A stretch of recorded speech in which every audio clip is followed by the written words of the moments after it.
आप सभी साथी का स्वागत है। आज हम देखेंगे एसएससी जेईई के मेंस के बारे में। आखिरकार पीटी के बाद जो मेंस एग्जाम होता है उसमें क्या पैटर्न है।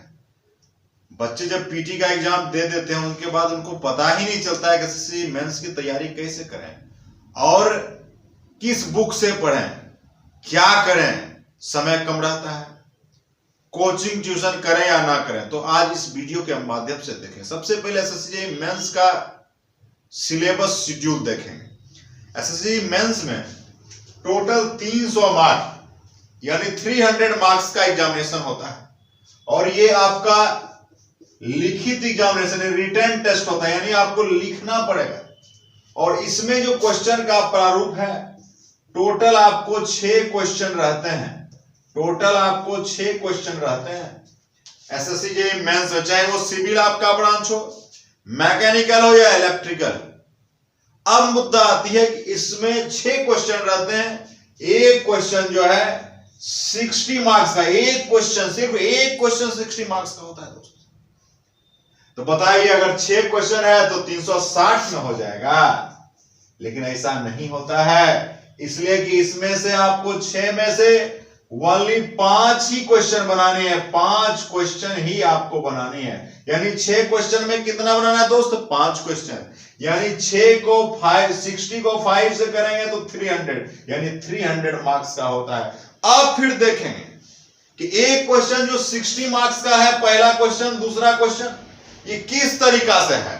तो सबसे पहला, अगर सबसे फर्स्ट क्वेश्चन की बात करते हैं, इसमें भी इस तरीका से क्वेश्चन रहता है। इसमें 4 क्वेश्चन रहेगा दोस्त। कितने क्वेश्चन रहेंगे? 4 क्वेश्चन। यानी एक क्वेश्चन कितने मार्क्स के? 60 मार्क्स के दोस्त। तो एक क्वेश्चन बताइए कितना कितना का पड़ गया? 15 चौका 60। आप लोग तो इंजीनियरिंग के छात्र हैं, आपका गणित तो बहुत अच्छा है। यानी 15 का सब क्वेश्चन रहता है, ए बी सी डी। अब क्या होता है, या हो सकता है ऐसा भी क्वेश्चन हो सकता है ए बी सी के फॉर्म। इसका मतलब कितने में होगा? ये 20 में होगा, यानी 20 या 60 में होगा दोस्तों। यानी आप इस तरीका से क्वेश्चन रहता है। फिर अगर दूसरा क्वेश्चन है, क्वेश्चन नंबर 2, इसमें भी फिर ऐसा रहेगा ए बी सी डी, यानी कितने कितने का? 15 15 15 15, यानी 15 चौका 60 मार्क्स। यानी दोस्त आप समझ गए। अब क्या होता है, देखिए, बहुत सारे बच्चों को पता नहीं है कि लड़का क्या सोचता है। लड़का तो अपने आप को तेज समझता है, इंजीनियर है ना। इंजीनियर तो अपने आप को तेज समझता है। लेकिन छोटू, आप आयोग से ज्यादा तेज नहीं, एसएससी से ज्यादा तेज अगर रहते तो एसएससी का एग्जाम क्यों देते दोस्तों? इसलिए इस चीजों को समझेंगे दोस्तों। आज इस वीडियो के माध्यम से आपकी सब रणनीति क्लियर हो जाएगी। अब देखिए क्या होता है। बच्चे क्या सोचते हैं कि क्वेश्चन नंबर 1 में हम ए और बी बना देंगे और सी डी हमको नहीं आता। ऐसा होता है लोगों के साथ। तो सोचता क्या है ना छात्र कि 15 15 30 का बन गया, लेकिन ऐसा नहीं होता है छोटू। ऐसा नहीं होता। चारों नहीं बनाओगे ना, तुम्हारा काउंट ही नहीं होगा। ये हम नहीं कहते हैं, ये तुम्हारा एसएससी, जो हमारा स्टाफ सिलेक्शन कमीशन जो है, वो कहता है दोस्त। इसलिए इस चीजों को ख्याल रखोगे। यदि क्वेश्चन नंबर 1 को तुम टच करते हो तो आपको ए बी सी डी सब टच करना है। अब कहेगा ऐसा क्यों होता है? सबसे पहले ऐसा होने का रीजन क्या है कि तुम तो पहले ही 6 में से 5 चॉइस कर रहे हो। अब चॉइस में से चॉइस थोड़े होता है छोटू। शादी ब्याह भी तुम लोग करता है तो ऐसा थोड़े है। अब लड़की के साथ मैंने क्लियर कर दिया कि लड़की चॉइस कर रही है, लड़की से करना। अब थोड़े उसकी बहन को तुम देखेगा। नहीं छोटू, इंजीनियर है, इसलिए अपनी सभ्यता संस्कृति को बचा के रखना है दोस्तों। तो हमने क्या कहा, यदि क्वेश्चन नंबर 1 को आप फर्स्ट को टारगेट किया, यानी फर्स्ट को, यानी क्वेश्चन नंबर 1 को, तो ए बी सी डी सब बनाना है। नहीं बनाओगे तो आप सोचोगे 2 को बना दिए तो मेरा 15 15 30 हो गया। ऐसा काउंट नहीं करता है एसएससी। अब ऐसा क्यों करता है? देखिए, सबसे पहले रिटेन टेस्ट लेने का मकसद क्या है? एसएससी जेईई, जो कि भारत का एक जेईई का सबसे भारत का बड़ा एग्जामिनेशन है, यानी डिप्लोमा बीटेक छात्र उसमें बैठते हैं दोस्तों। अब मुद्दा सवाल उठता है कि ऐसा क्यों करता है मेरे साथ? पहला नंबर तो एक आपका तथ्य बात है कि आपको चॉइस दिया गया कि 6 में से 5 ही बनाना है। एक ये कारण है। दूसरी कारण, रिटेन मेंस लेने का एक मुद्दा है, एक मकसद है कि आपके ब्रांच पेपर का ज्ञान होना चाहिए। क्या होना चाहिए दोस्तों? ब्रांच पेपर का ज्ञान होना चाहिए। जैसे हम देखते हैं ब्रांच पेपर क्या है। सिविल में आपका सर्वेइंग है, building material and concrete technology है, इंजीनियरिंग मैकेनिक्स और स्ट्रेंथ ऑफ मटेरियल यानी सोम जिसको बोलते हो, थ्योरी ऑफ स्ट्रक्चर और फ्लूइड मैकेनिक्स है, आपका आरसीसी स्टील स्ट्रक्चर है, ट्रांसपोर्टेशन में 3 आता है, हाईवे, रेलवे और ब्रिज आता है दोस्तों। उसके बाद इरिगेशन और एनवायरनमेंट है और एस्टिमेटिंग एंड कॉस्टिंग है। ये सिविल का पेपर है दोस्तों। अब देखो यहां क्या होता है दोस्तों, यदि क्वेश्चन नंबर 1 पहला अगर ए जो है अगर सपोज दैट इंजीनियरिंग मैकेनिक्स का है तो बी जो रहेगा मैकेनिक्स से रिलेटेड रहेगा, या तो सोम हो सकता है या तो टॉस हो सकता है। बात समझ रहे मैं क्या बोला, यानी अगर इंजीनियरिंग मैकेनिक्स है तो बी सी डी भी मैकेनिक्स से रिलेटेड ही होगा, यानी या तो सोम हो सकता है या तो टॉस यानी थ्योरी ऑफ स्ट्रक्चर हो सकता है दोस्तों। ऐसा इसलिए होता है कि यदि आपके मैकेनिक्स का ज्ञान है तो स्वाभाविक है कि सोम का ज्ञान होगा और स्वाभाविक है कि टॉस का ज्ञान होगा। नहीं ऐसा है तो इसका मतलब आपका ब्रांच पेपर में पकड़ नहीं है, तभी तो आपके पास आइडियोलॉजी नहीं है। तो यही सब साथी होता है, इसी के कारण कहता है कि अगर बनता है, बी बनता है और सी डी नहीं बनता, इसका मतलब उसको ब्रांच पेपर पर कमांड नहीं है। यदि मान ले दूसरा क्वेश्चन बिल्डिंग मटेरियल का, सपोज दैट रॉक्स का है, सपोज दैट ब्रिक्स का है, तो बताइए तो उसी से रिलेटेड यानी कंक्रीट टेक्नोलॉजी की भी सवाल रहेगा बी सी डी में, यानी मिक्स सवाल रहेगा बिल्डिंग मटेरियल कंस्ट्रक्शन का और कंक्रीट टेक्नोलॉजी का। इसका मतलब होता है दोस्तों यदि बिल्डिंग मटेरियल कंस्ट्रक्शन पर कमांड है तो कंक्रीट टेक्नोलॉजी पर कमांड होना चाहिए, तभी आप 60 नंबर को लेने के लायक हैं दोस्तों। अब यदि किसी का ब्रांच मैकेनिकल है दोस्तों, मैकेनिकल जो है एवरग्रीन ब्रांच ऑफ इंजीनियरिंग है दोस्तों, तो मैकेनिकल है तो मान लीजिए थर्मोडायनामिक्स है, आरएससी है, रेफ्रिजरेशन एयर कंडीशनिंग है, इंजीनियरिंग मैकेनिक्स और फ्लूइड मैकेनिक्स है।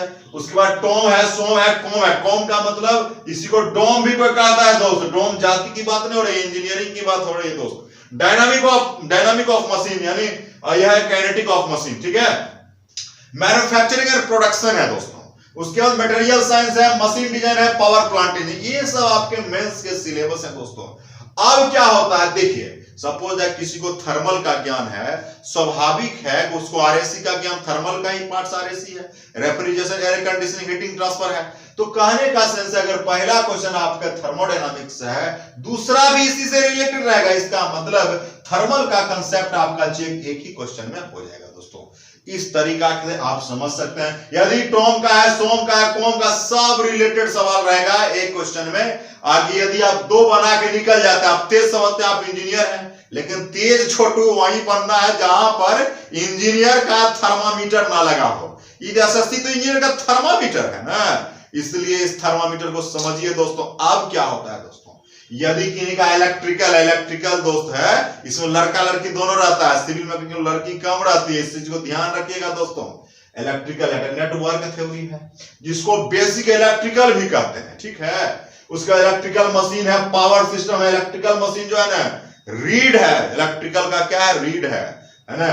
पावर सिस्टम है, कंट्रोल सिस्टम है, इलेक्ट्रिकल मटेरियल है, पावर इलेक्ट्रॉनिक्स है, एस्टिमेटिंग कॉस्टिंग है, बेसिक इलेक्ट्रॉनिक्स जिसको कोई ईडीसी के नाम से जानते हैं, इलेक्ट्रॉनिक डिवाइस सर्किट के नाम से जानते हैं दोस्तों, है ना। इसी का वो बड़ा भाई है, उसका नाम है एनालॉग, लेकिन एनालॉग इलेक्ट्रॉनिक्स वाला ज्यादा जानता है, इलेक्ट्रिकल वाला थोड़ा कम जानता है, उसको पूछता भी कम है दोस्तों। ये सबका टेंशन है। आप देखो क्या होता है, सपोज दैट मशीन भी आप लोग 2 पढ़े होंगे, मशीन इलेक्ट्रिकल मशीन याद कीजिएगा।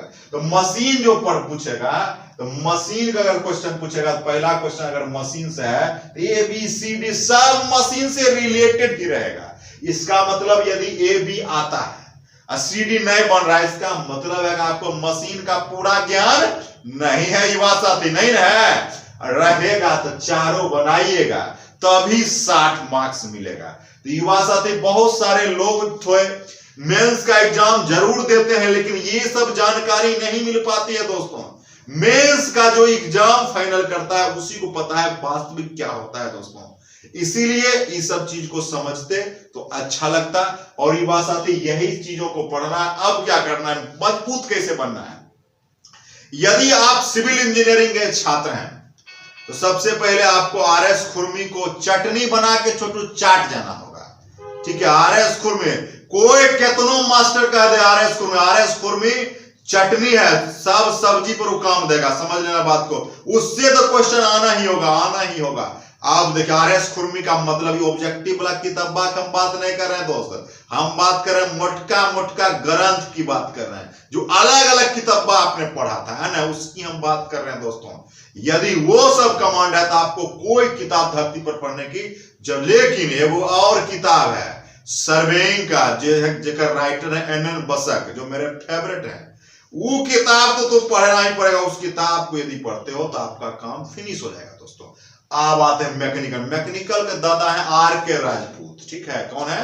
RK राजपूत, उनका भी किताब आपको पढ़ना पड़ेगा। उसके बाद आपको बंसल साहब का किताब है, उसको अलग अलग जब पढ़ेंगे तभी आपकी रणनीति बन पाएगी। उसके बाद आते हैं इलेक्ट्रिकल के लिए। इलेक्ट्रिकल के लिए क्या होता है, आपके कटारिया पब्लिकेशन में बुक आता है, जो भी है गुप्ता का बुक है, ठीक है, RK राजपूत साहब का भी बुक आता है। तो ये सबको बनाइए तब होगा। दूसरा चीज क्वेश्चन बैंक, मेंस का क्वेश्चन बैंक आप प्रीवियस 5 साल के इकट्ठा की मार्केट में नहीं मिलेगा, ये हम लोग ऐसे ही फैकल्टी से आपको मिलना होगा, तब मेंस का क्वेश्चन मिलेगा। मेंस का क्वेश्चन चाहिए ओरिजिनल क्वेश्चन, जो परीक्षा लोग दिया, तो पीटी जो पास करेगा तब ना देगा दोस्त। एक बात बताओ ईमानदारी छोटू, बुरा नहीं मानना, पॉलिटेक्निक बीटेक के छात्र, हम भी पॉलिटेक्निक बीटेक को इतना दिनों से देखते आ रहे हैं, बताओ आज तक तुम्हारे जान पर SSC JEE में क्या वो लड़का गया है? SSC JEE में मात्र मेरे जानकारी में मात्र 10% बच्चा जाता है SSC JEE में, खास करके जो बिहार पॉलिटेक्निक में या डिप्लोमा की बात, बीटेक वाले जाता ही है, डिप्लोमा की बात कर रहे हैं, ठीक है, जाते 10% मात्र जाते। बड़ी दुख होता है दोस्तों, क्यों पता है? उसको उसकी गलती नहीं है, इसमें गलती समाज की, इंजीनियरिंग सोसाइटी की गलती है। क्या गलती है? उसको प्रीवियस क्वेश्चन ही उपलब्ध नहीं हो पाया, कैसे रणनीति बनाएगा? इसलिए प्रीवियस क्वेश्चन को देखिए, इसी तरह का प्रारूप है आपके पास।